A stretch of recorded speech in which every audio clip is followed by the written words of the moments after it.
কায়দা আছে। বসে শোনেন বেভিচারে নষ্ট করা যাবে না পিতৃধন। একটা গানের মধ্যে দিয়ে একটু ব্যাখ্যা করবো।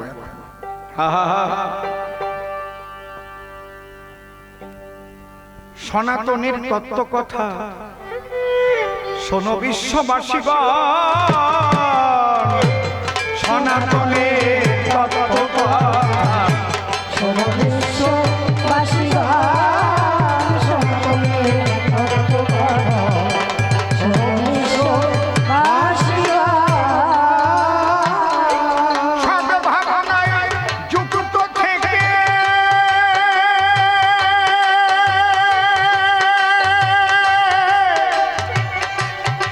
সব ভাবনায় যুক্ত থেকে আগে রক্ষা করো পিতৃধন। সনাতনের তত্ত্ব কথা শোনো বিশ্ববাসীগণ, সনাতনের তত্ত্ব কথা শোনো বিশ্ববাসীগণ। সদা কহ সত্য বাক্য, মনে মুখে রাখো ঐক্য, নিজে হয়ে কর্মদক্ষ, কর্তব্য করো পালন।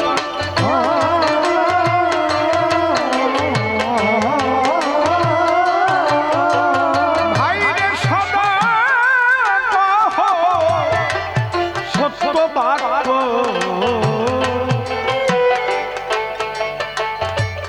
মনে মুখে রেখো ঐক্য, নিজে হয়ে কর্মদক্ষ, কর্তব্য করো পালন।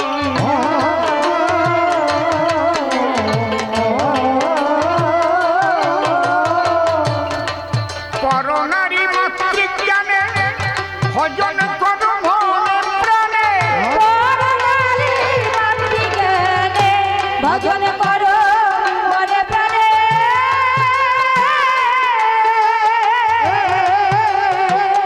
ওরে পরনারী,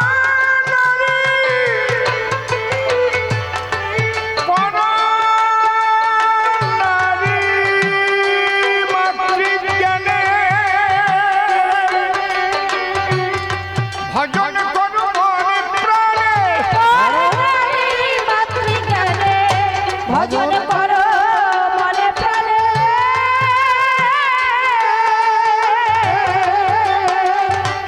সতত রেখো স্মরণে, সতত রেখো স্মরণে, শ্রীগুরুর ওই শ্রীচরণ। সনাতনের তত্ত্ব কথা শোনো বিশ্ববাসীগণ, সনাতনের তত্ত্ব কথা শোনো বিশ্ববাসীগণ। ধর্ম প্রভু নয় রে ভিন্ন, মালা টুপি বহির চিহ্ন, হিংসার পথ অতি জঘন্য, সকলে করো বর্জন।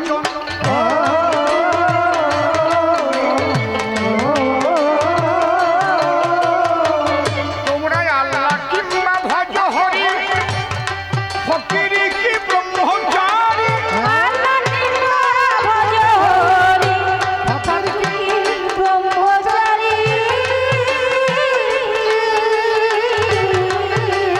হরি আল্লাহ, আল্লাহ কিংবা ভজ হরি, ফকিরি কি ব্রহ্মচারী। আল্লাহ কিংবা ভজ হরি, ফকির কি ব্রহ্মচারী। কিংবা তুমি হও সংসারী, কিংবা তুমি হও সংসারী, প্রেম ভক্তি হলো পরম ধন। সনাতনের তত্ত্ব কথা শোনো বিশ্ববাসীগণ, সনাতনের তত্ত্ব কথা শোনো বিশ্ববাসীগণ। শিব জ্ঞানে জীব সেবা,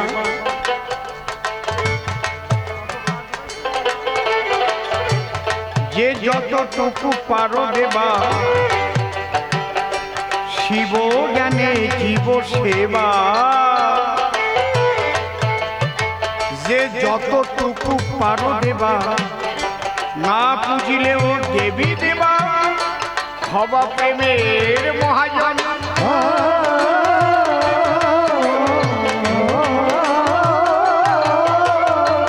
ভাইরে শিব জ্ঞানে, শিব জ্ঞানে জীব সেবা, যে যতটুকু পারো দেবা, না পুজিলেও দেবী দেবা, হবা প্রেমের মহাজন।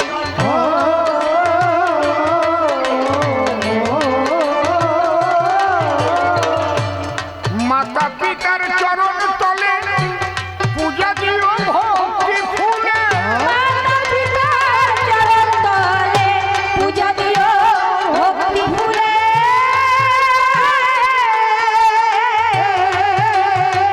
তোমরা মাতা পিতা,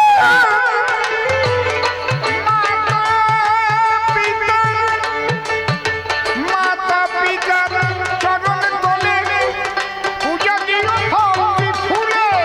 মাতা পিতার চরণ তলে পূজা দিও ভক্তি ফুলে।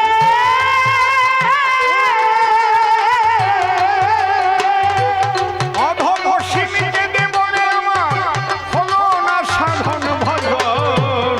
সনাতনী তত্ত্ব কথা শোনো বিশ্ববাসী গান। সনাতনী তত্ত্ব কথা শোনো বিশ্ববাসী গান। লয়ে নিজ নারী ব্রহ্মচারী সচ্চরিত্র রবে, হাতে কাম মুখে নাম সদা সত্য কথা কবে। পরশতী পরপতি কভু না স্পর্শিবে, তুমি না ডাকিলেও হরি তোমাকে ডাকিবে।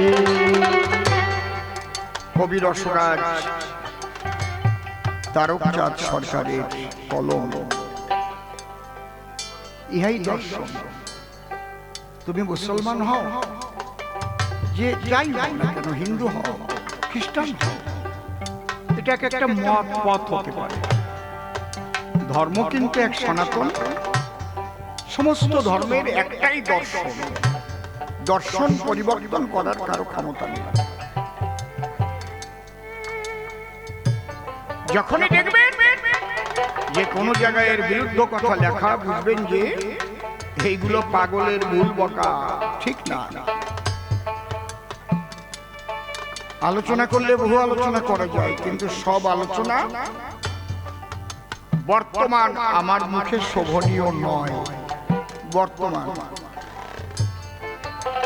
এই জন্য অনেক হিসেব করে আমাকে কথা বলতে হয়।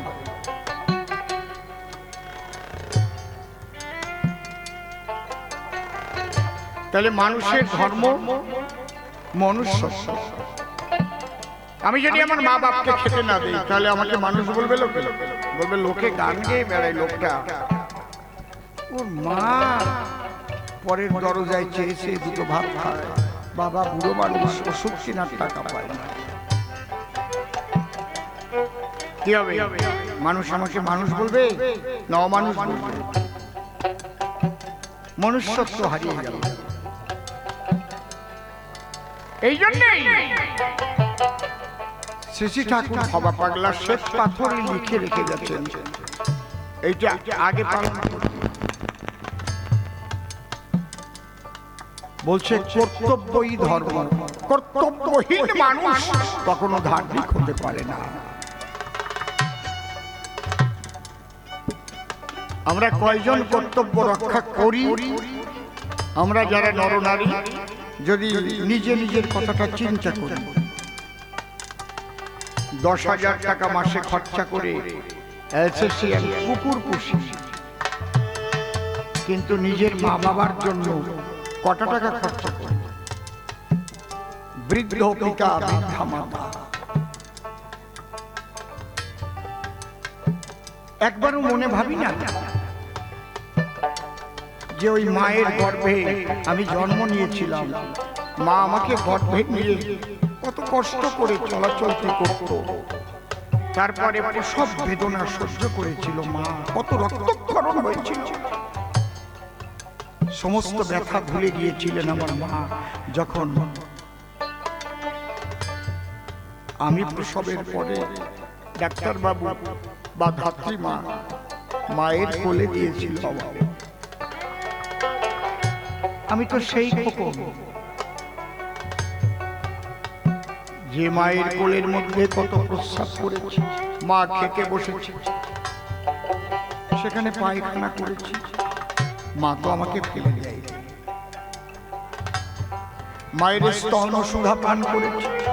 তুমি ঘোষের কাছে চাও তো যে আমারে 1 মাস দুধ দাও, টাকা দেব না, কোনো ঘোষ তোমারে দুধ দেবে না।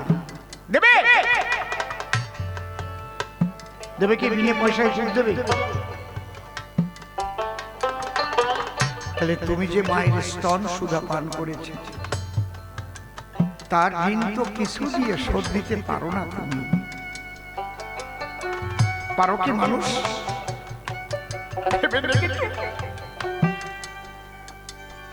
যে পিতা দিন রাত এক করে দিত পয়সা উপার্জনের জন্য ছুটেছে তোমাদের মুখে দুটো অন্ন তুলে দেওয়ার জন্য, সেই পিতাকে কষ্ট দিচ্ছ। ওরে সন্তান না তুমি শয়তান।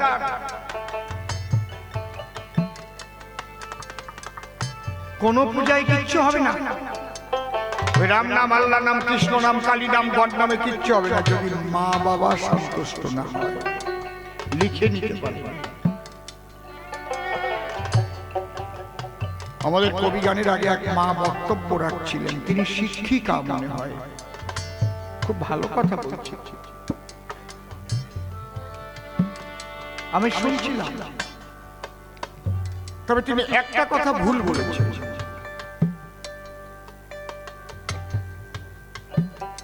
কথাগুলো আলোচনা খুব ভালো করে শকুনির সঙ্গে তুলনা দিলেন। শকুনি যেমন ভাইদের সব খাবার খেয়ে বেড়েছিলেন, একদম এইরকম ভাবে এই কথাটা বলা ঠিক হয়নি। কারণ শকুনিকে সবাই মিলেই বলা হয়েছিল আমরা তো সবাই না খেয়ে মরেই যাব, একজনকে বেঁচে থাকতে হবে যে দুর্যোধনের এই কুকর্মের প্রতিশোধ নিতে পারে।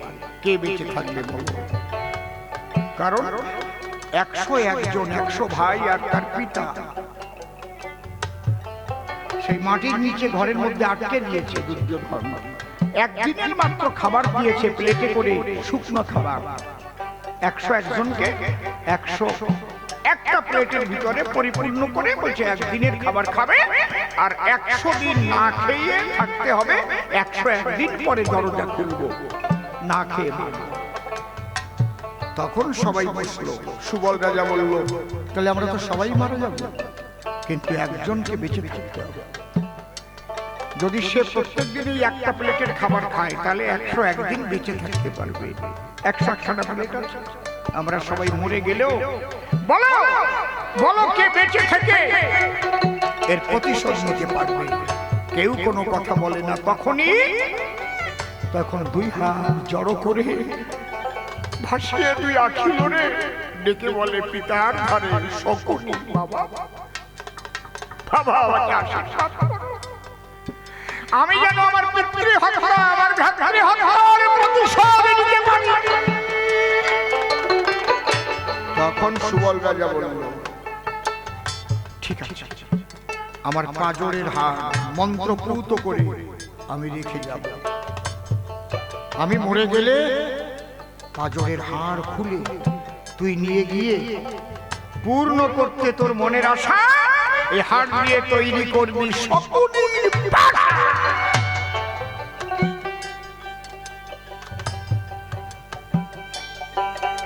ওই পাশাই হবে কুরু বংশ ধ্বংসের বীজ। এই ঘটনাটা উনি আগের কথাগুলো খুব ভালো বলেছেন, যে আমরা মা বাবা সন্তানকে একা খাওয়া শিখাই। স্কুলে টিফিন নিয়ে গেলে বাড়ির থেকে বলে দিই কাউকে দিবি না, কিন্তু এই ছানাটুকু খেলে তোর শরীর ভালো হবে, আঙুর ফল দিলাম একা খাবি, কাউকে দিবি না, শেয়ার করবি না। এই যে একা খাওয়ার স্বভাবটা শিখিয়ে দেই, এটা ঠিক আছে, কিন্তু শকুনির মতো তৈরি করি না। শকুনি আলাদা। শকুনির উদ্দেশ্য ছিল অধার্মিক দুর্যোধনকে ধ্বংস করা। এই যে ঝট করে আমার কানে কিন্তু চলে গেছে, বুঝতে পেরেছেন ব্যাপারটা?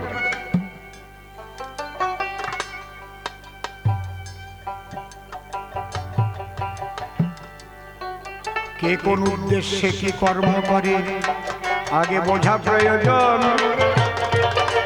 অকারণে দোষ দিলে ভালো হয় না কখন। তাহলে মানুষের ধর্ম মনুষ্যত্ব আমরা যেন ভুলে না যাই। এইবার আর দুটো একটা কথা বলি, সভ্য সবার ঠাই। বলে আস্তিকবাদের মধ্যে কেন সাকারে নিরাকার, এইভাবে গন্ডগোল দেখি জগৎ মাঝার। সাধনার তিনটে পদ্ধতি হচ্ছে, জ্ঞান যোগ ভক্তি, তিন সাধনের বসে ব্রহ্ম আত্মা ভগবান ত্রিবিধ প্রকাশ।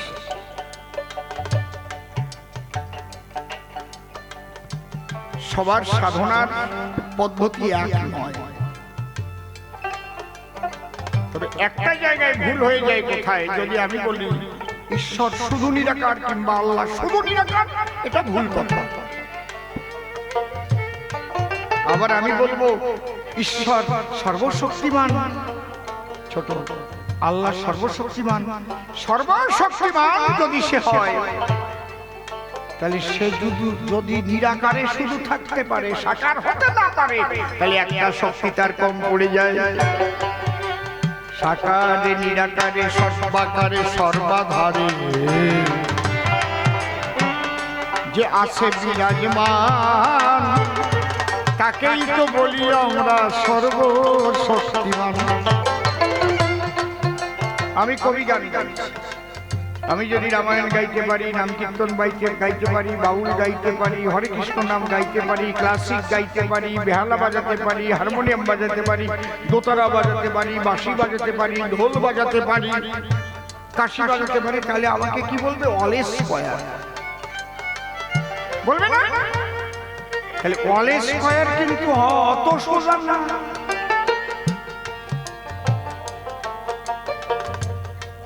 আমি এর মধ্যে দুটো তিনটে পারলাম, তাহলে কি আমি অল স্কয়ার? কি কথা বলছেন না কেন?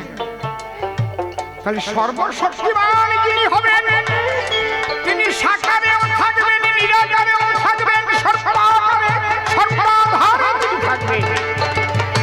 তাকে যদি শুধু বলি শুধু তিনি নিরাকার, এটা একটা মনের বিকার। আমি ভাবতে পারি তাকে নিরাকার, কিন্তু সে সাকার হতে পারে। ইহাই সত্য। ছোট,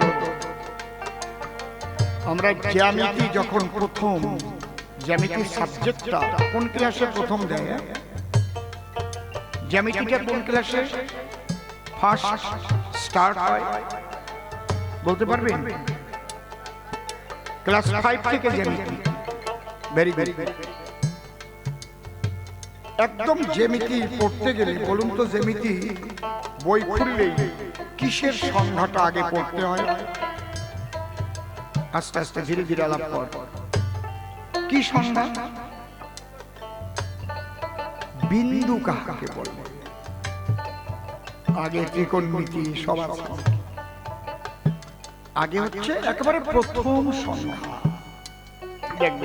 বিন্দু কাকে বলা হয়? শিক্ষিত সমাজ ঠিক বলছি তো? তার সংজ্ঞা দেওয়া আছে কি? যাহার দৈর্ঘ্য প্রস্থ কিছুই নেই, শুধু অবস্থান আছে। এই সংজ্ঞা ভুল। যার অবস্থান আছে তার কিছু না কিছু দৈর্ঘ্য প্রস্থ আছে। যেমন আল্লাহ নিরাকার ভূত, তেমন এই বিন্দুর সংজ্ঞাও ভুল। কারণ ওই বিন্দুটা যে কত বড়, ওটা আচ্ছি কাজ দিয়ে ধরলেই দেখা যাবে কত বড়। তাহলে তার দৈর্ঘ্য প্রস্থ নাই। অলিম্পিকে যারা দৌড়াতে যায় মনে হচ্ছে দুইজন একসঙ্গেই পাওয়ার আক্রমিতায় ফার্স্ট দুজন না, 60 সেকেন্ডে 1 মিনিট, 1 সেকেন্ডকে আবার 100 ভাগ করে ফেলে। দেখা যায় একটু আগে পরে পা পড়েছে। বোঝা গেল কি মূল্যবান সময়, বুঝতে পারছেন কি? আল্লাহ কখনো শুধু নিরাকার নয়, ঈশ্বর কখনো শুধু নিরাকার নয়। এই সাকার সাধনাটা কোথা থেকে এলো? প্রথম তো একই ব্রহ্ম, যা জগৎ নিষ্কলং ব্রহ্ম ব্রহ্মাতীত নিরঞ্জনম অপ্রত্যক্ষম অবিদ্যং বিনাশোৎপত্তি পরিবর্জিতম, যেটা বিজ্ঞানের শক্তির নিত্যতার সূত্র। এই সাকারটা আসলো কোথা থেকে? মানুষের যখন ইচ্ছা হলো যে আমি সৃষ্টিকর্তাকে দর্শন করব, সে কেমন, তখন দৈববাণী ভেসে এলো, তুমি যেমন করে আমাকে চাইবে আমি তোমার কাছে তেমন। এই জায়গা ব্যাসদেব শ্লোক লিখলেন কি? চিন্ময়স্য অদ্বিতীয়স্য নিষ্কলুষ্য শরীরান সাধকানাং হিতার্থায় ব্রহ্মাণাং রূপ কল্পতে।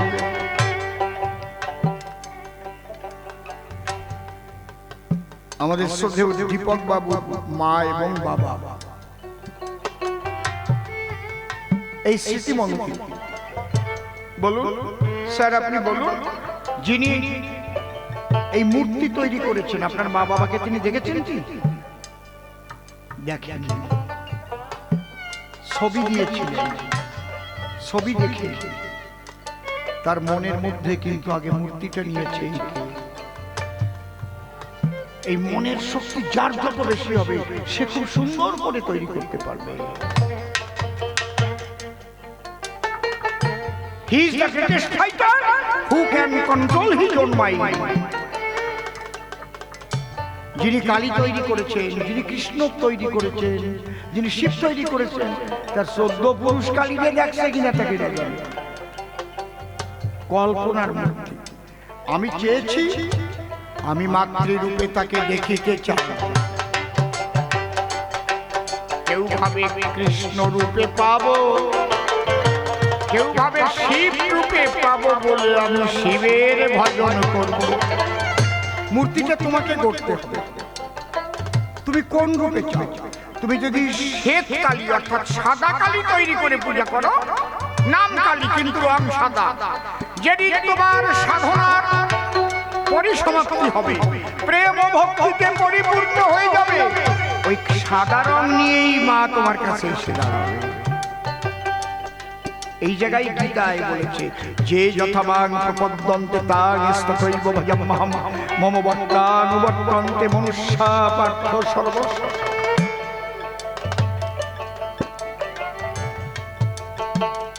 নিরাকারে শান্তি হচ্ছিল না, কারণ আমি তো সাকার, আমি তো সাকার চাই। নিরাকার কেমন? কাপড় নাই, সোপর আছে যেমন। নিরাকার কেমন? কি হলো?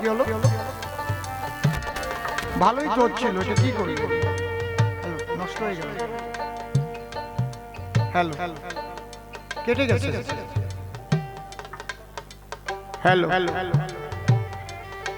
কোনো অসুবিধা হচ্ছিল? ডিসকানেক্টেড হয়ে গেছিল। নিরাকারটা কেমন? কাপড় খুলে চোপড় পরে যাবে, আগের মতো করুন। সাউন্ডটা নষ্ট হয়ে গেছে, বোবা হয়ে গেছে। হ্যালো, হ্যালো, বেসটা একটু কমিয়ে দেন। হ্যালো, হ্যালো, মাইক টেস্টিং, একটু টোন দেন। Check, hello. এত সুন্দর ছিল, অসুবিধাটা হলো কেন? কি সুন্দর আমি সাউন্ডে গান গাচ্ছিলাম। একটা ছোট্ট গল্প মনে পড়েছে, বলবো? মনিটরটাও কেটে গেছে, একটু বাড়বে। বলবো একটা ছোট্ট গল্প। এই নিরাকারের সুখ নেই। একজন কাপড় বিক্রি করে, ফেরি করে। দেখবেন ফেরিওয়ালা যে যা বিক্রি করে তার বলার অর্থাৎ পাচন ভঙ্গির মধ্যে দিয়ে সেটা ফুটে ওঠে। যে ডাব বিক্রি করে, দেব ডাব, ডাব দেব ডাব, কেমন একটা গোল গোল ভাব, ঠিক না? যে ছোলা ভাজা বিক্রি করে, মেখে ছোলা ভাজা দেব, ছোলা ভাজা, বেশ কায়দা, মানে খেতে খুব মজা। ঝালমুড়ি দেব, ঝালমুড়ি, মনে খেয়ে নেই তাড়াতাড়ি। আর কাপড় বিক্রি করে ওই রকম, কাপড় চোপড় নেবেন, কাপড় চোপড় মানে কাপড় লম্বা, ডাক লম্বা। এই রসবোধ না থাকলে তার দোকানে বিক্রি হয় না। বেরসিক মানুষের কাছে মানুষ যায় না। যখন ভাগ ছেড়েছে, কাপড় চোপড় নেবেন, কাপড় চোপড়।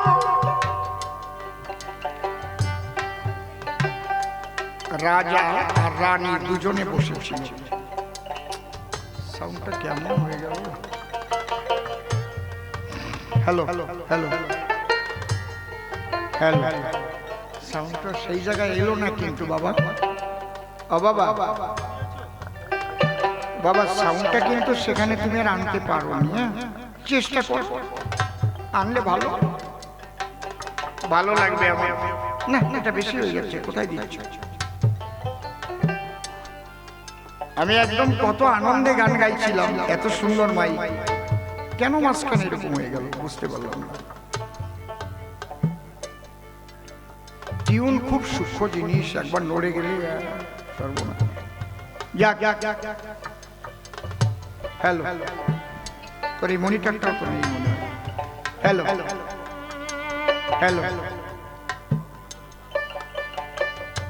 জয় রাধে রাধে রাধে রাধে।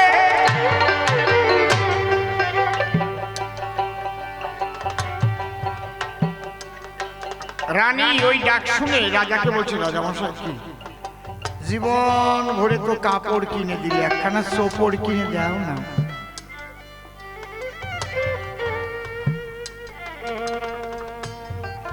দোকানদারকে ডাক দিয়েছে, দোকানি ভাই কি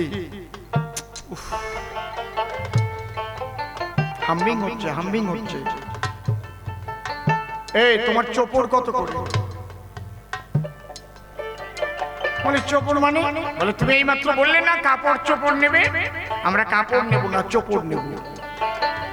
এখন ও দেখলো তো বিপদে পড়ে গেছে, কি করা যায়? বুদ্ধি খাটিয়ে বললো, রাজামশাই আজকে ভালো চোপড় নেই তো, রানীমাকে পরাবার মতো চোপড় আজকে নেই। আপনি কেমন দামের নিতে চাইছেন? বলে দাম কেমন আছে? বলে 50 লাখ টাকা থেকে দাম আছে।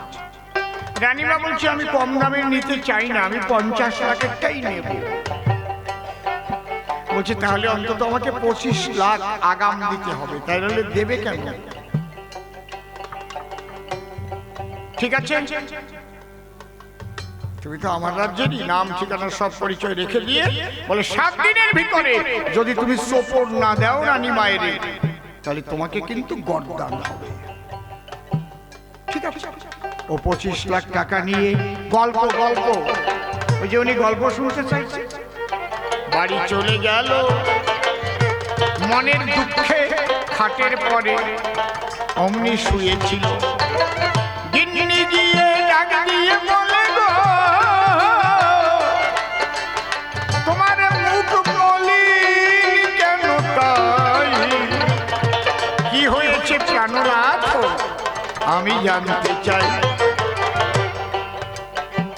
বাজে না কেন? কি হয়েছে?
রাধে। বলছে এই নে 25 লাখ টাকা রেখে দে, আমি আর 7 দিন বাঁচবো, কারণ রাজা বলেছে 7 দিনের ভিতরে চোপড় দিতে না পারলে আমাকে গর্দান দেবে একদম মাটির নিচে। তাই বলে যে রাজা বোঝে না কাপড় থাকে চোপড় থাকে না, তুমি ভয় পাচ্ছ কেন? আমি যেভাবে বলছি তুমি সেইভাবে যাও। কিভাবে? বলে খালি একটা ছোট্ট সুটকেস কিনে নেবে, স্টিলের তৈরি করা, সবাই ভাববে ওর মধ্যে চোপড় আছে ভরা, এমন ভাবে খালি বাক্স নিয়ে গো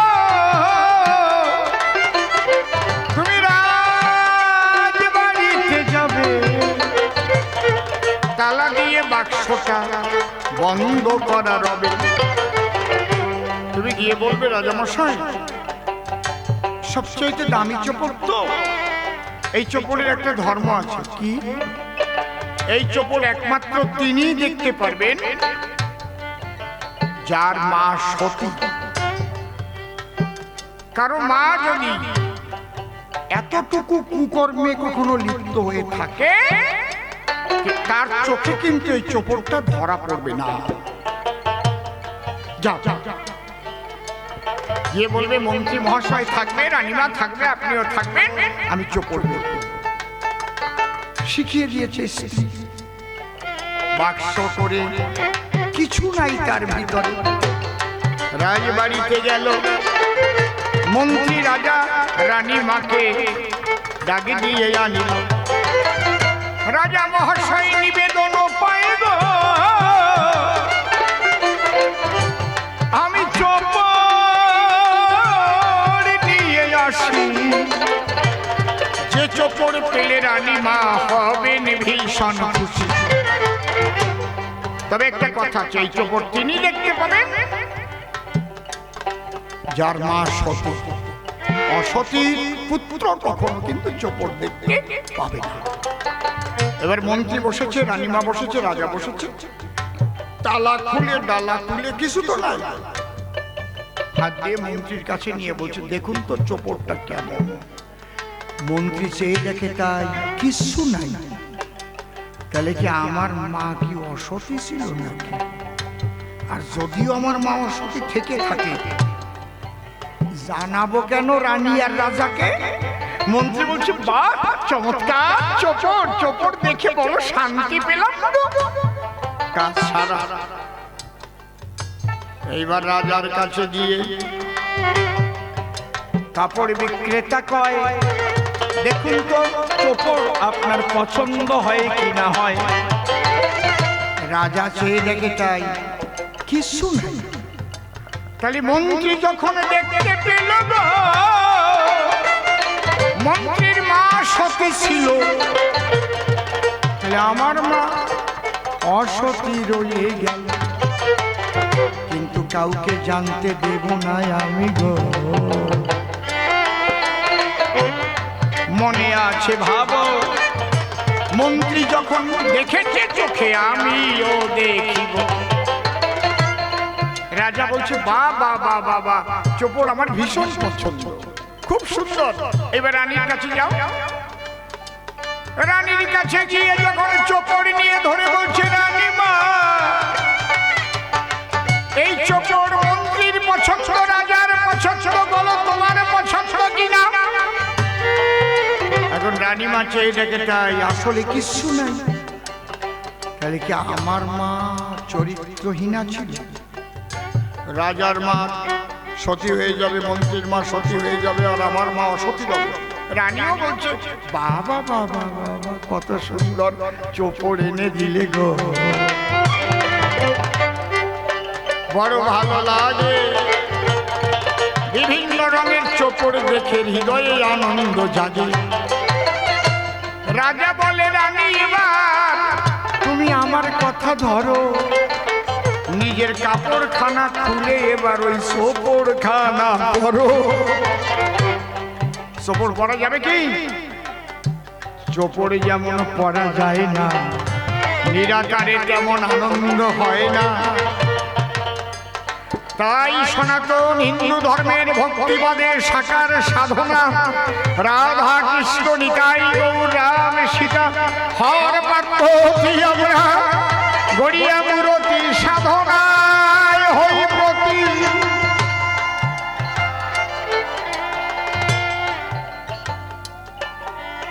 নিরাকার কেমন? কাপড় খুলে চোপড় পরা যেমন, বললাম সবার ঠাই সাকার সাধনার মধ্যে দিয়ে আমরা প্রেম আনন্দ পাই। হিন্দু ধর্মের মধ্যেও নিরাকারবাদী আছে, সবাই সাকার মানে না।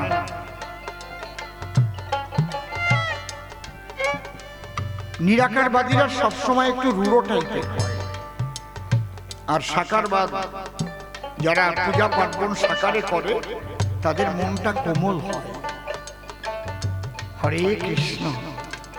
নিরাকারবাদী যারা সন্ন্যাসী আমাদের মধ্যেও প্রচন্ড রাগী। হ্যাঁ বলছি তো, আমি আমাদের কথা বলছি, বাকিদের কথা দিয়ে আমার দরকার নেই।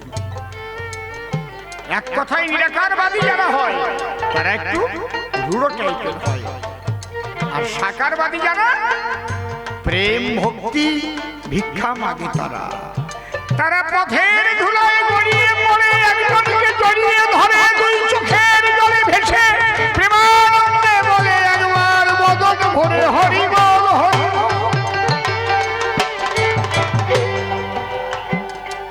সাকারবাদের সাধনাটাই হচ্ছে চোখের জল দিয়া, চোখের জল ফেলতে গেলে হয় কোমল হইয়া।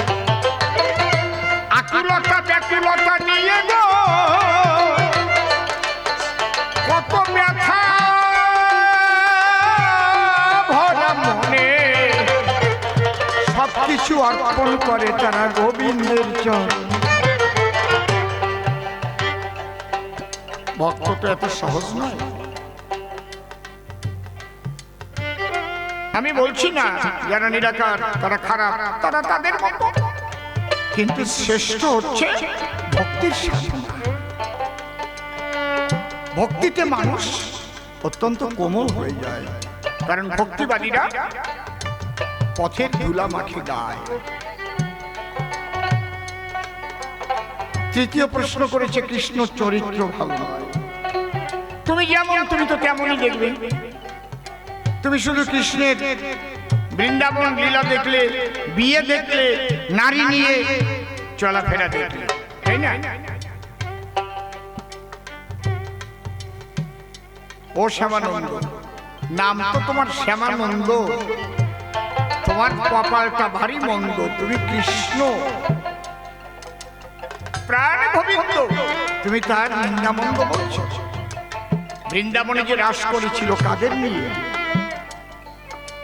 কত যুগ যুগান্তরের মুনি ঋষি তারা সাধনায় বসে ঈশ্বর প্রাপ্ত হওয়ার পরে বলেছিলেন, ঠাকুর আমরা তোমার সঙ্গে লীলার আস্বাদন করতে যাব। তখন ভগবান বলেছিলেন, আমি যেদিন বৃন্দাবনে কৃষ্ণ হয়ে লীলা করব, তোমরা সেদিন ব্রজের গোপী হয়ে যেও, আমি বাঁশি বাজাবো আর তোমাদের নিয়ে নিষ্কাম রাস ও রস কেলি করব। আপনারা বলুন তো, যদি 16 জন যুবতী মেয়ে আর একজন পুরুষ থাকে, সেখানে বদমাইশি হয় নাকি কখনো? একজন যদি একজনকে নিয়ে গোপন কোনো জায়গায় যায়, সন্দেহের বিষয়। তাহলে ওই 16 জন ঘিরে আছে কৃষ্ণকে, আর উনি খারাপ দেখছেন চোখে। কে? শ্যামানন্দ। এর মানে ওরা চোখটা পাল্টানো দরকার। চোখ পাল্টালে হবে না, মন পাল্টাতে হবে। বুঝেছেন? কেন কৃষ্ণের ওই লীলাটি দেখলে না? একদম ছোট্ট সময় যে কৃষ্ণ পুতনা রাক্ষসীকে স্তন বিষ মেখে পাঠায়, এক টান দিয়ে পুতনাকে বধ করেছিলেন আমার কৃষ্ণ করেন। ওটা দেখলে না? যখন কৃষ্ণ বালক ছিল, গোচারণে গেল, সেখানে গিয়ে কালীয় নাগ দমন করেছিল। এটা দেখো নি, ওটা চোখে পড়েনি। অকাসুরবধ বকাসুরবধ তৃণাবর্তাসুরবধ কি না, ওটা দেখেনি। দেখেছে মেয়েদের নিয়ে রাস করেছে।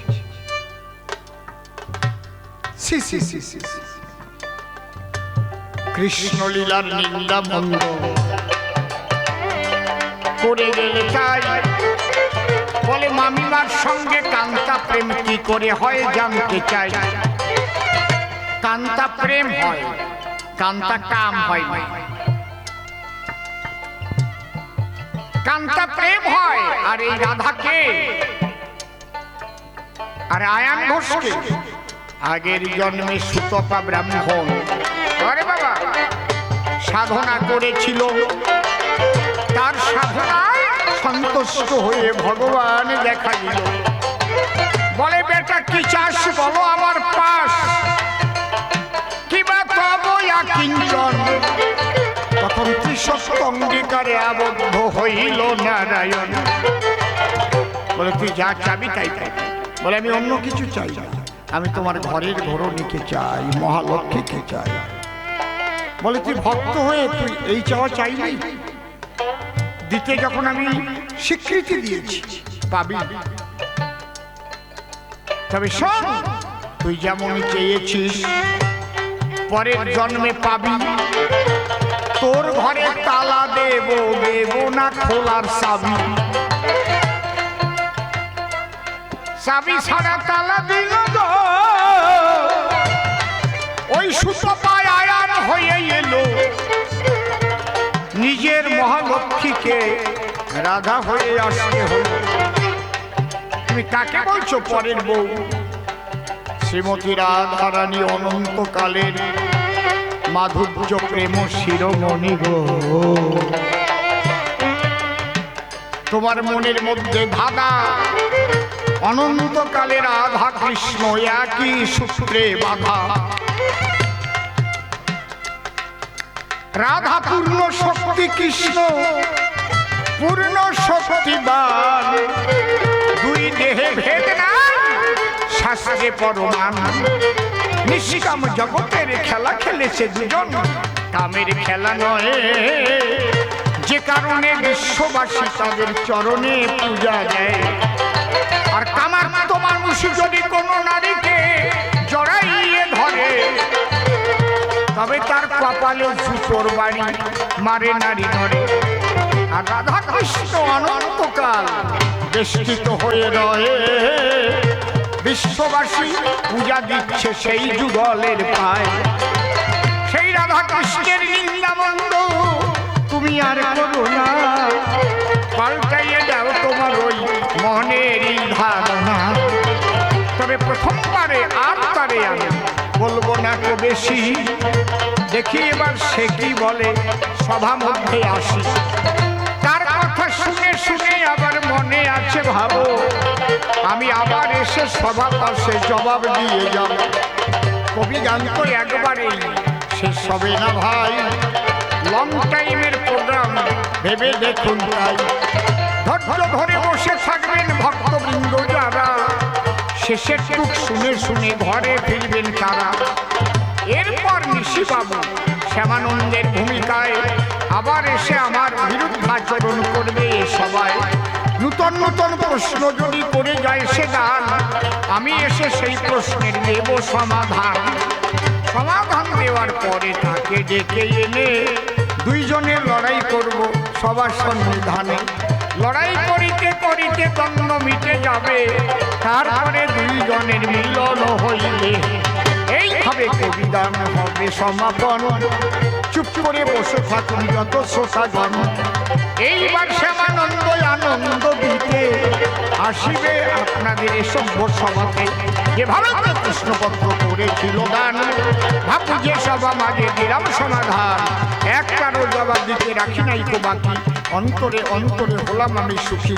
শ্যামানন্দ প্রশ্ন করেছিল দান, আপনারাও শুনেছিলেন যত জ্ঞানবান মানুষের ধর্ম কি জানিবারে চাই, মনুষ্যত্ব ছাড়া ধর্ম তো আর নাই। এই মনুষ্যত্ব যার জাগরণ হবে প্রকৃত মানুষ সে যেন এই ভাবে, মনুষ্যত্ববিহীন যে অমানুষ হয় জানোয়ার বলে তারে গালাগালি যায়। হিন্দু মুসলিম এগুলো তো নাই, আমরা আগে মানুষ দেখতে চাই। প্রকৃত মানুষ যেন জগৎ যায় ভরে, তবেই তো শান্তি পাবে নারী নরে। আরো যে দুটো প্রশ্ন করেছিল দান, আমি এক এক করে দিলাম সমাধান। কেন বেশি কথায় আমি আর বলিবারে যাই, তাদের বেশি বলে আমার আর প্রয়োজন নাই। এদিকে আছে কত ভক্তগণ, বন্দনা করে যাই সবার চরণ। ওই ভক্তগণ দিয়ে আমার আশীর্বাদ করে তবে অসংখ্য ভাব চলে যাবে। এই পর্যন্ত করি ক্ষান্ত